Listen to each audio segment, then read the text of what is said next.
Bem-vindo ao canal. É um prazer ter você com a gente. E agora, sem mais demora, vamos começar a história de hoje. Paulinho descobrirá que Gerluce é a verdadeira comandante do roubo das estátuas Três Graças e tomará a atitude mais difícil de sua vida. Tudo começa quando Lia decide ir até a delegacia com a intenção de denunciar Joaquim. Ela entra tensa, decidida, com o coração apertado. Mas no último instante, antes de falar qualquer coisa, o telefone toca. É Gerluce. Mãe, pelo amor de Deus, não fala nada sobre esse roubo, não fala nada. A voz da filha sai desesperada, trêmula, quase sem ar. Se você abrir a boca, vão me envolver, vão me prender, vão acabar com a minha vida. Lia arregala os olhos, o chão parece sumir sob seus pés. Que história é essa, Gerlu? Que roubo é esse, menina? Você tá doida? Tá me dizendo que você tá metida nisso? Do outro lado da linha, Gerluce chora. Eu não posso explicar agora, só confia em mim. Denuncia ele por outra coisa, inventa, mãe. Mas não fala do roubo, não fala da escultura. Eu te imploro. O apelo da filha atravessa Lia como uma faca. Ela respira fundo, engole o choro e muda tudo. Diante do delegado, diz que foi um engano, que não há mais nada a declarar. Enquanto isso, do outro lado do balcão, Paulinho escuta parte da conversa. Algo não encaixa. Mais tarde, na sala de investigação, Juquinha se aproxima. Paulinho, essa Lia tá estranha demais. Ela chegou aqui apavorada, parecia que estava fugindo de alguma coisa. Paulinho cruza os braços, pensativo. Eu também senti isso. Ela desistiu da denúncia porque alguém mandou, e eu aposto que esse alguém tem nome e sobrenome. Juquinha vai direto. Você tá falando da Gerluce, né? Você tá desconfiando dela de verdade? Paulinho respira fundo, a voz sai pesada. Eu tô desconfiando porque eu conheço a Gerluce. Ela tá se enrolando, tá diferente comigo. Foge de assunto, anda ansiosa demais. E quando eu falo do Joaquim, ela vira outra pessoa. Juquinha se assenta, sério. Então decide logo. Você vai continuar bancando o namorado apaixonado ou vai agir como policial? O silêncio pesa. Porque se você não agir, vai virar ferramenta na mão de criminoso. Paulinho bate a mão na mesa. Eu não vou ser ferramenta de ninguém, nem de bandido, nem de sentimento. Se ela tá errada, ela vai me contar, ou eu mesmo vou descobrir. Nesse momento, o delegado Jairo entra na sala. Ele olha para os dois, sente a tensão no ar. Isso aqui tá com cara de bomba. Fala logo, Paulinho, o que tá acontecendo? Paulinho hesita, mas fala. Delegado, eu tenho suspeitas sérias de que a minha namorada tá escondendo coisa grande. Eu tô tentando acreditar nela, mas estão me fazendo de palhaço. O delegado fica sério. Você tá dizendo que a Gerluce pode estar envolvida no caso das esculturas? Paulinho engole seco. Eu tô dividido, mas eu prefiro doer agora do que virar cúmplice por amor. Eu não vou ser esse tipo de homem. O delegado é direto. Então faz do jeito certo. Investiga, mas com cautela. Porque no dia em que você tiver a prova, não vai dar para proteger ninguém. Pouco depois, Paulinho vai até a casa de Lia. Ela abre a porta surpresa. Paulinho, o que você está fazendo aqui? Aconteceu alguma coisa com a Gerluce? Ele entra sem cerimônia, o olhar firme, decidido. Eu vim esclarecer uma coisa, dona Lia. A senhora foi à delegacia para denunciar uma coisa e saiu denunciando outra. E eu não acredito que isso seja coincidência nenhuma. Lia tenta desconversar. A voz sai fraca, defensiva. Eu pensei melhor. Eu não quero confusão. Eu tenho família, eu tenho vida. Paulinho se aproxima devagar. O olhar firme, a voz controlada. Sabe o que é confusão, dona Lia? Confusão é esconder crime e depois querer que a polícia resolva tudo como se fosse mágica. Ele respira fundo. Eu quero a verdade. Por que a senhora não falou do roubo? Lia arregala os olhos. O corpo trava. Eu não sei de roubo nenhum. Eu não sei de escultura. Eu não sei de nada. Paulinho rebate na hora. A senhora tá mentindo. Eu vi o jeito que a senhora chegou na delegacia. A senhora chegou com medo. Medo de gente perigosa. E isso não nasce do nada. Lia começa a chorar. As pernas fraquejam. Paulinho, eu não vou falar mais nada. Eu já falei o que eu tinha para falar. Se você quer saber o resto, pergunta para Gerluce. O nome pesa no ar. Paulinho engole seco. Eu vou perguntar, e se eu descobrir que a Gerluce está me enganando, eu não sei o que vai sobrar desse amor. Ele sai, deixando Lia com o coração disparado. Meu Deus, isso vai acabar com tudo! Nesse exato momento, Gerluce entra em casa. Mãe? O que foi? Por que você tá assim? Lia explode. O teu namorado veio aqui, veio me interrogar dentro da minha casa. Você tem noção do risco que você tá me fazendo correr, Gerluce? A mocinha empalidece. Paulinho veio aqui? Ele perguntou o quê? Lia fala sem respirar. Perguntou do roubo, da escultura, e eu menti. Menti por você. Ela encara a filha. Mas esse homem tá desconfiado, e quando o policial desconfia, ele não para até achar. Gerluce entra em pânico. Meu Deus, não, isso não. Paulinho não pode descobrir agora, não pode. A mãe é dura. Então para de mentir, menina. Conta a verdade pro teu namorado antes que ele te coloque na cadeia sem nem perceber. Gerluce desaba em choro. Se eu contar, eu destruo todo mundo. Eu não posso. Enquanto isso, na delegacia, Juquinha continua investigando Joaquim. Paulinho, olha isso aqui. O Joaquim não é só um homem grosseiro. Ele já teve passagem, já teve denúncia, já teve apreensão. Ele aponta os papéis. Esse ferro velho dele é esconderijo de coisa errada. Paulinho fecha o rosto. Então vamos acabar com isso agora. Mandado de busca e apreensão. A gente entra lá hoje. Ele respira fundo. Eu quero ver o que ele esconde. Mas o pior não vai ser o que está no ferro velho. O pior vai ser o golpe que Paulinho vai levar com os próprios olhos. Horas depois, Gerluce caminha pela rua, nervosa, olhando para os lados. Um carro encosta. São Cláudia e Rogério. Eles sabem que Joel está no hospital e oferecem carona. Gerluce entra rápido, com medo de ser vista. Rogério baixa o vidro. Entra logo, mulher. Tá achando que vai voar até o hospital? Deixa de frescura. Cláudia completa, provocando.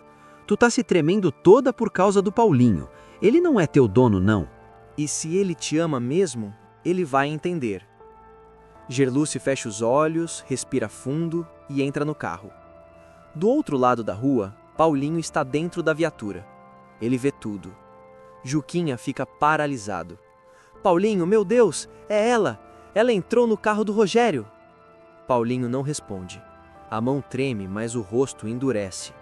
Ele pega o celular devagar, aponta, fotografa. Ela mentiu pra mim. Mentiu. O nó se forma na garganta. Agora eu tenho prova. Agora eu quero ver ela fugir. Mais tarde, Gerluce chega em casa e procura Paulinho. Oi, amor, eu cheguei. A voz dele vem fria, distante. Vem aqui, agora. Gerluce sente um arrepio. Paulinho, você tá me assustando. O que aconteceu? Ele respira fundo, tenta se controlar. Eu só quero te fazer uma pergunta, Gerluce, e eu quero a verdade, sem mentira. Silêncio. Se você mentir pra mim hoje, acabou. Gerluce começa a chorar. Eu nunca menti pra você. Paulinho não responde. Apenas pega o celular e coloca bem na frente dela. Então me explica isso aqui. A imagem aparece clara. Me explica como você teve coragem de olhar na minha cara e dizer que não sabia onde o Rogério estava, enquanto entrava no carro dele como se fosse a coisa mais normal do mundo. Gerluce fica sem chão. Não há mais saída. Ela respira fundo e confessa. Eu estava no grupo que entrou na mansão da Arminda. Eu ajudei a pegar a estátua. Paulinho congela. Como é que é, Gerluce? Você participou mesmo de um roubo? Ela se apressa, desesperada. Não foi roubo, foi devolução. A Arminda e o Ferrete roubaram o povo. Eles davam farinha para os doentes no lugar de remédio. Paulinho baixa o olhar, decepcionado, ferido. Eu nunca imaginei isso de você. Nunca. Isso é crime, Gerluce. Crime! Ela se aproxima, chorando. Eu fiz isso pelo povo. Eu fiz isso por justiça. Paulinho fecha os olhos, abre e tira do bolso um par de algemas. Gerluce entra em choque. Paulinho, o que você está fazendo? Para! Com lágrimas nos olhos, ele responde. Eu estou fazendo o meu papel. Eu sou policial. A voz falha. E você invadiu a mansão da Arminda. Cometeu furto qualificado. E agora, eu preciso te prender. Gerluce grita. Você é um falso, Paulinho. Você disse que me amava. Ele chora, sem tentar esconder. Eu te amo, e muito. Engole o choro. Mas agora, eu sou policial antes de ser seu namorado. Ele a encara destruído. Você errou, Gerluce. E erro da cadeia. Ela se desespera. Paulinho, não faz isso comigo. Eu confiei em você. O choro dele é ainda maior. Pode ter certeza, isso está doendo mais em mim do que em você. A voz sai quebrada. E se eu pudesse tirar tua dor, eu tirava. Ele coloca as algemas. Mas agora, eu preciso cumprir meu dever. Paulinho puxa Gerluce, algemada, chorando, até a viatura. Enquanto isso, em outro cenário, no leito entre a vida e a morte, Ferrete assina um documento preparado por Zenilda. Com a mão fraca, quase sem consciência, ele transfere todos os seus bens para o nome dela, inclusive a poderosa fundação. Zenilda dá um verdadeiro cheque-mate no Crápula, faz o empresário de palhaço e assume o controle absoluto de tudo. A advogada ainda obriga Arminda a engolir o documento, humilha a megera da forma mais cruel possível. Agora, quem manda em tudo isso aqui sou eu. Ela se inclina, venenosa. Esse povo vai ser cuidado, e você vai ter que comer na minha mão, sua vadia sem alma. A queda dos vilões está selada. Tudo acontece depois de Ferrete ser levado às pressas para o hospital. Ele passa mal de forma violenta, chega à emergência pálido, sem forças. Médicos e enfermeiros correm contra o tempo. Zenilda acompanha tudo em silêncio. O médico responsável surge com expressão séria, sem rodeios. O senhor Ferrete está sofrendo um infarto agudo. A situação é grave, e ele vai precisar passar por um cateterismo urgente. Ferrete, mesmo debilitado, abre os olhos com dificuldade e ainda encontra forças para soltar um comentário cruel. Sabe o que é pior, doutor? Não é essa dor no peito, é ter que conviver com essa vergonha dentro da minha própria família. Zenilda se aproxima da cama, incrédula com o que está ouvindo. O médico tenta manter o foco. Seu Ferrete, agora não é o momento para estresse. O senhor precisa se acalmar, ou pode piorar. Mas o Crápula continua cuspindo preconceito mesmo com a voz fraca. Primeiro foi a Lorena, com essa palhaçada de namorar mulher fardada. Agora é o Leonardo me aparecendo com essa Viviane, querendo normalizar o que não é normal. Zenilda perde a paciência de vez. Ela se inclina sobre o marido, os olhos cheios de lágrimas, a voz firme. Cala a boca, Ferrete. Cala a boca agora. Respira fundo, explode. Se você tivesse metade da empatia que exige dos outros, não estaria estirado nessa cama, lutando para respirar. O empresário tenta reagir, mas a fraqueza vence.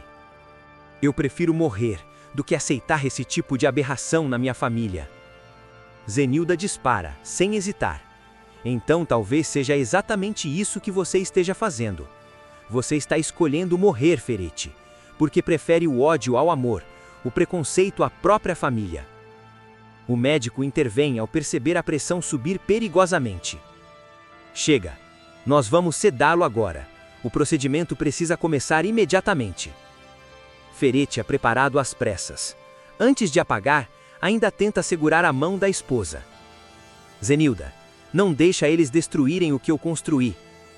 Ela puxa a mão de volta. Quem está destruindo tudo é você. Não se faça de sonso agora. A porta do centro cirúrgico se fecha. Zenilda fica sozinha no corredor.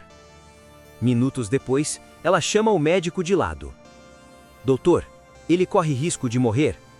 O médico é direto, sem falsas esperanças. O procedimento vai estabilizar, mas a partir de agora, ele terá que viver com muito cuidado. Se sofrer outro infarto, pode não aguentar. Zenilda pensa. Uma ideia começa a se formar. Então quer dizer que, se ele continuar sendo quem é, não dura muito. O médico estranha o comentário, mas prefere não se aprofundar. O que mata não é só o coração, dona Zenilda. Estresse e raiva também. Sozinha novamente, Zenilda reflete. Horas depois, Ferete é levado para o quarto, ainda grogue por causa da sedação. Zenilda surge com uma pasta nas mãos. Dentro, documentos cuidadosamente preparados. Ela se aproxima da cama. Meu amor, isso aqui são apenas procedimentos médicos, autorizações padrão. Fala com doçura. É para sua segurança, para garantir que tudo seja feito corretamente. O empresário abre os olhos com dificuldade. Eu confio em você, Zenilda. Você sempre cuidou de tudo naquela casa. Ela coloca a caneta na mão dele, sem pressa. Assina aqui e aqui também. É só para evitar qualquer problema caso você precise de mais cuidados. O empresário assina uma folha atrás da outra, sem ler nada. Cada assinatura, uma sentença silenciosa. Pronto. Agora descansa. Eu tô cuidando de tudo. Zenilda fecha a pasta e sorri satisfeita. Mais tarde, já fora do hospital, Zenilda se encontra com Lorena. A jovem está apreensiva, mas a mãe chega firme, com um brilho diferente no olhar. Mãe, e o meu pai? Como ele está? Zenilda respira fundo e responde sem rodeios. O seu pai vai sobreviver, mas quem vai rever de verdade agora sou eu. Lorena franze a testa, confusa. Como assim? A advogada se aproxima, fala baixo, firme. Eu fiz o que precisava ser feito. O Ferete assinou um documento passando todos os bens para o meu nome. Lorena arregala os olhos. Todos? Mãe, como assim todos? Zenilda confirma, sem hesitar. Todos, minha filha. A empresa, o patrimônio e a fundação. A jovem fica em choque. Mãe, isso é sério? Zenilda cruza os braços. Eu não ia deixar aquele homem bater as botas e me deixar à mercê da Arminda. Agora quem manda sou eu. Lorena sorri, surpresa, aliviada. E a Arminda? Zenilda solta um riso curto, venenoso. Aquela cobra vai ter que comer na minha mão. A fundação é minha, e ela nem imagina. Zenilda segue firme, poderosa, mas a virada mais cruel ainda está por vir. Ao ligar todas as peças, ela descobre o romance antigo entre Ferete e Arminda. A revelação cai como um soco no estômago. Mas, ao contrário do que muitos esperariam, Zenilda não chora, não se faz de vítima. Pelo contrário, é ali que ela assume o controle de vez. Sozinha no quarto, ela encara o vazio. Então era isso? Enquanto eu segurava essa casa, essa família e esse casamento, vocês dois riam de mim pelas costas? Sem lágrimas, Zenilda se levanta, pega uma pasta e sai decidida. Horas depois, ela surge diante de Arminda. A megera está confiante, achando que ainda manda em tudo. Debocha. Veio fazer cena, Zenilda? Ou veio implorar para continuar sendo esposa de fachada? Zenilda dá um passo à frente, abre a pasta e esfrega um documento no rosto da rival. Eu vim te informar que acabou, e que a partir de agora, quem manda em tudo sou eu. Arminda arregala os olhos ao reconhecer a assinatura de Ferete. Isso é falso. Ele nunca faria isso sem falar comigo. Zenilda sorri, fria. Fez. Assinou de próprio punho. Plenos poderes, Arminda. Empresa, bens, fundação. Tudo no meu nome. A dondoca perde o controle. Ah, não. Você é uma cobra, uma golpista. Zenilda não recua. Empurra o papel contra o peito da rival. Engole, Arminda. Engole esse documento, como você engoliu o meu casamento por anos, sua miserável. Arminda tenta rasgar o papel. Zenilda segura firme. Nem pense nisso. Eu tenho cópias. Muitas, guardadas em lugares que você jamais imagina. A vilã fica sem reação. Você não vai sair impune disso. Zenilda se aproxima do ouvido dela e sussurra: Eu já saí. Você é quem está presa agora. Depois do confronto, Zenilda toma sua decisão definitiva. Rompe o casamento, deixa a casa e se afasta de Ferete. Mais tarde, ela aparece na casa de Farinha, observando tudo em silêncio, com atenção. Pouco tempo depois, começa a investigar. Esses números não batem. Remédios entrando, remédios saindo e vidas sendo colocadas em risco. Determinada, Zenilda aprofunda a apuração e descobre o esquema de produção de remédios falsos envolvendo Ferete e a Fundação. Ela fecha os olhos por um segundo, a revolta sobe. Não bastava ser um marido desprezível, você ainda brinca com a saúde das pessoas. É nesse momento que Xênica surge como aliada fundamental. Marcada pela prisão injusta de José Maria, ela não esconde o ódio. Eu sempre soube que tinha coisa errada nessa casa de Farinha, e agora eu quero ver o Ferete pagar por tudo. Zenilda mostra o documento assinado, segura, confiante. Fica sossegada. Eu tenho o poder, e agora eu também tenho as provas. Xênica se emociona. Você não está sozinha. Depois do que fizeram com José Maria, eu vou até o fim. Depois de sair de casa, Zenilda encontra acolhimento na residência de Casper e João Rubens. É recebida com carinho, longe do ambiente tóxico em que viveu por anos. Essa casa é sua, Zenilda. Aqui você pode respirar e recomeçar. Ela agradece, emocionada. Pela primeira vez em muito tempo, eu sinto que não estou presa a nada. Enquanto isso, Ferete começa a sentir o chão ruir sob os pés. Desesperado, ao perceber o tamanho do estrago que Zenilda pode causar, tenta uma reaproximação. Liga, manda flores, implora por uma conversa. Até que finalmente os dois ficam frente a frente. O Crápula tenta se vitimizar. Eu errei, Zenilda, mas pensa bem, nós construímos uma história juntos. Ela cruza os braços, fria. Você construiu mentiras. Eu construí tudo o que você agora está prestes a perder. Ferete se exalta. Você não teria coragem de me destruir. Zenilda avança um passo. Não me teste. O olhar dela corta. Eu sei do esquema da casa de Farinha. Sei dos remédios falsos. Sei de tudo, desgraçado. Ferete empalidece. Você não faria isso comigo. Ela dispara sem piedade. Eu faço. Ou você acha que depois de tudo eu ainda tenho algo a perder? Ele tenta segurar a mão dela. Nós podemos resolver isso juntos. Ela puxa a mão de volta. Não existe mais nós. Vai atrás da sua diaba de saia. A voz sai firme. Agora é guerra, Ferete. O Crápula fica sozinho, derrotado, entendendo tarde demais que perdeu a mulher e ganhou uma inimiga. Enquanto isso, uma nova peça entra no jogo. Consuelo se revela delegada, a disfarçada, e deixa todos chocados ao começar a fazer justiça contra Ferete e Arminda. No dia da prisão dos vilões, Rogério reaparece e impressiona ao revelar sua ligação direta com Consuelo. A chegada dela muda completamente o rumo da história. Desde o primeiro momento, Consuelo deixa claro que não está ali por acaso. Arminda e Ferete sentem o peso daquele olhar. Os dois se encaram, incomodados. Por que essa mulher está me olhando desse jeito? Pensa Arminda, forçando um sorriso falso. Ferete tenta disfarçar o nervosismo. Não gostei dessa cara. Tem gente que chega já trazendo azar.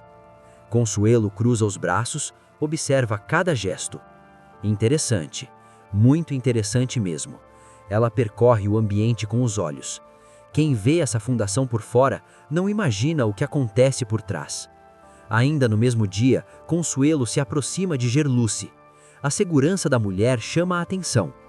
Você me parece uma pessoa justa, Gerluce, e eu aprendi que pessoas justas sempre acabam cercadas de mentiras. Gerluce fica em alerta. Não sei quem você é. Aqui ninguém fala em enigmas. Se tem algo a dizer, diga logo. Consuelo sorri, contida. Eu sei dos esquemas dos medicamentos falsos. Sei que Arminda e Ferete distribuem remédios que não curam nada e ainda lucram com a dor do povo. Gerluce aguerrolha os olhos, em choque. Como assim você sabe disso? Quem te contou? Você tem provas?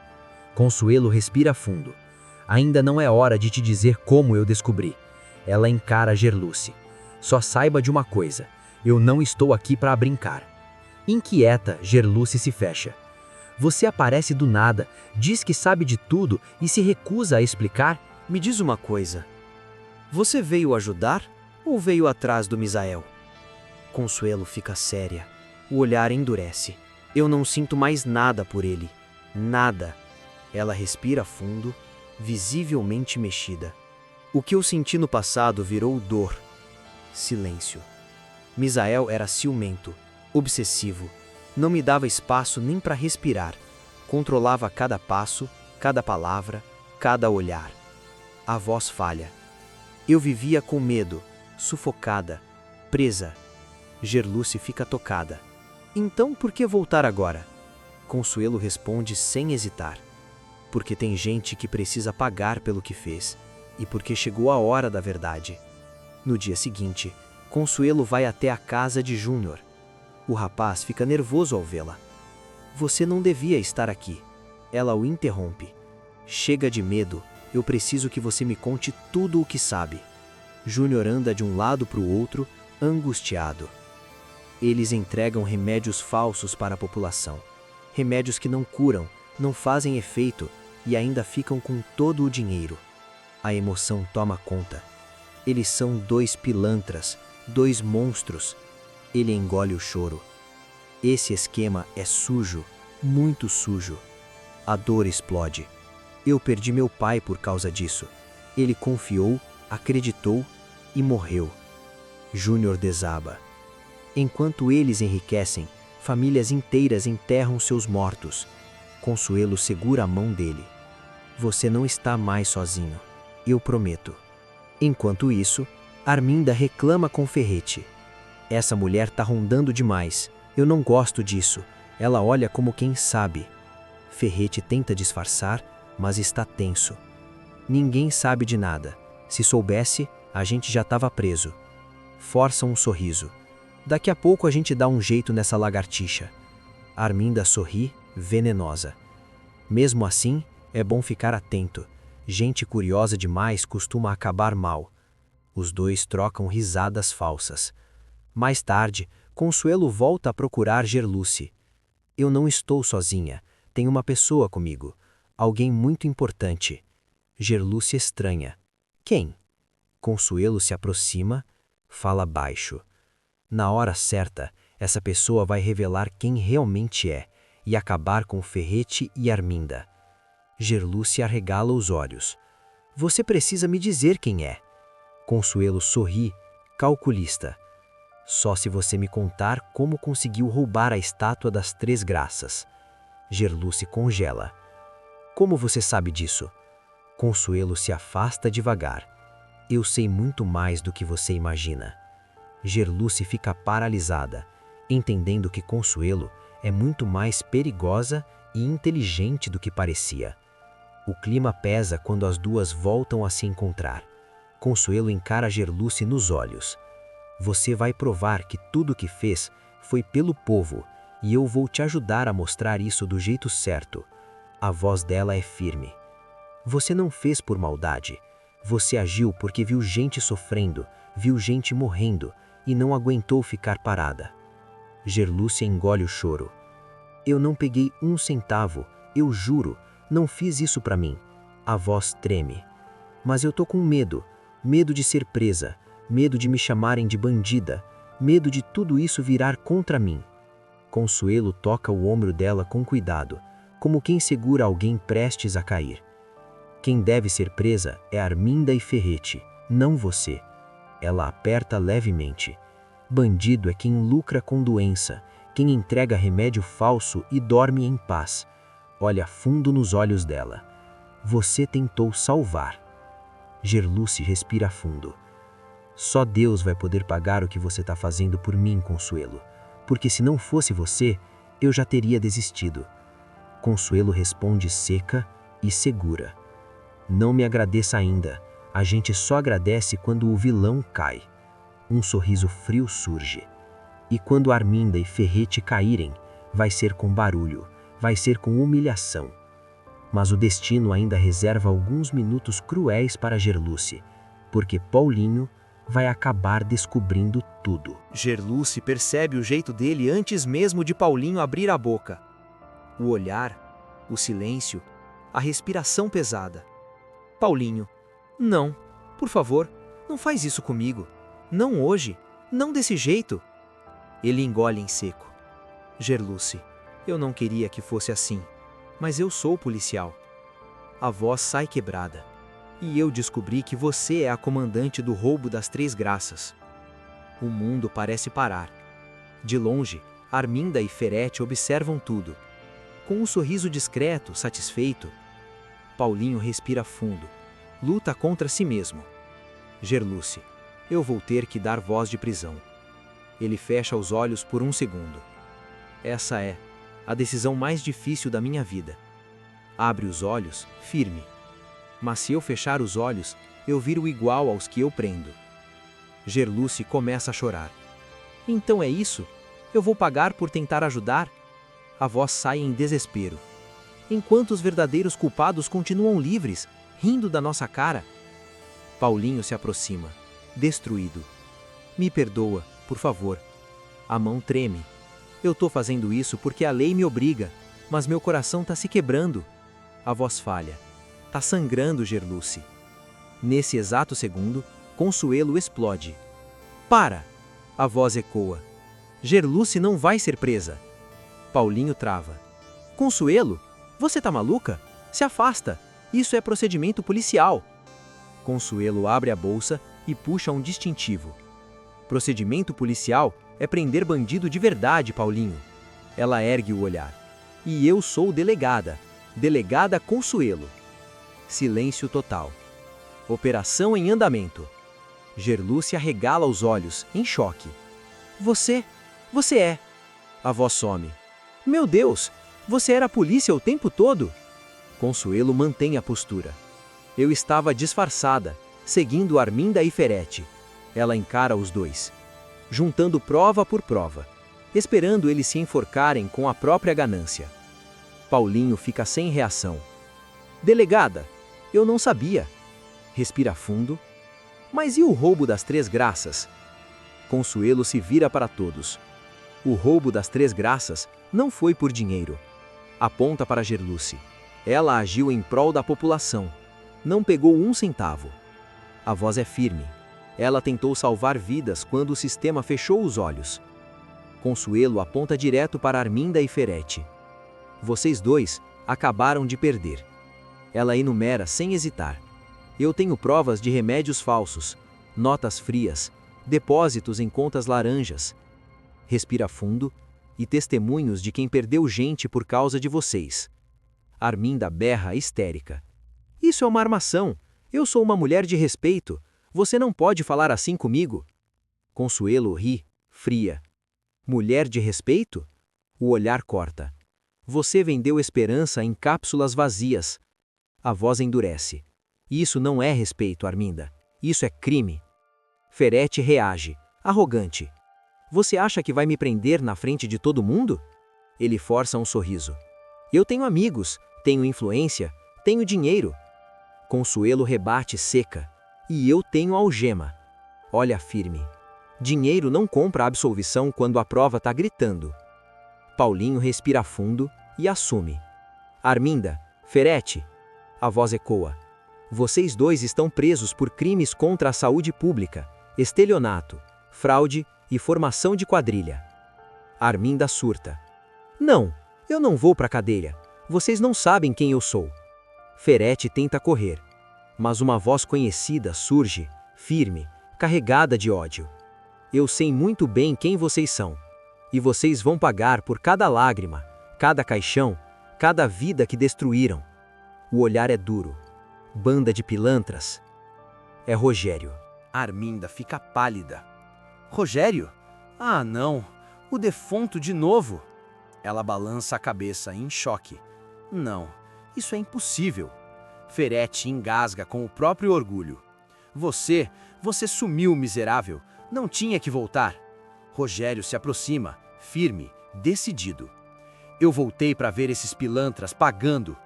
O olhar dele queima. Eu quero vocês atrás das grades, e eu juro, a população vai assistir à queda de vocês com aplausos. Paulinho olha para Gerluce, o rosto tomado por culpa. Me perdoa por ter duvidado. A voz treme. Eu achei que estava fazendo o certo, mas eu quase cometi a maior injustiça da minha vida. Gerluce respira fundo, os olhos marejados. Eu entendo, meu amor. Eu entendo porque você é um homem correto. A voz quebra. Mas doeu. Doeu demais ver você apontando algema para mim. Paulinho a puxa para um abraço apertado, como se tivesse medo de soltá-la. Eu nunca vou esquecer esse momento, e vou passar o resto da vida provando que eu tô do seu lado. Consuelo observa Rogério. Gerluce percebe, estranha. Vocês se conhecem? Consuelo se vira, sem rodeios. Meu nome é Consuelo. Sim, delegada. Ela segura a mão de Rogério.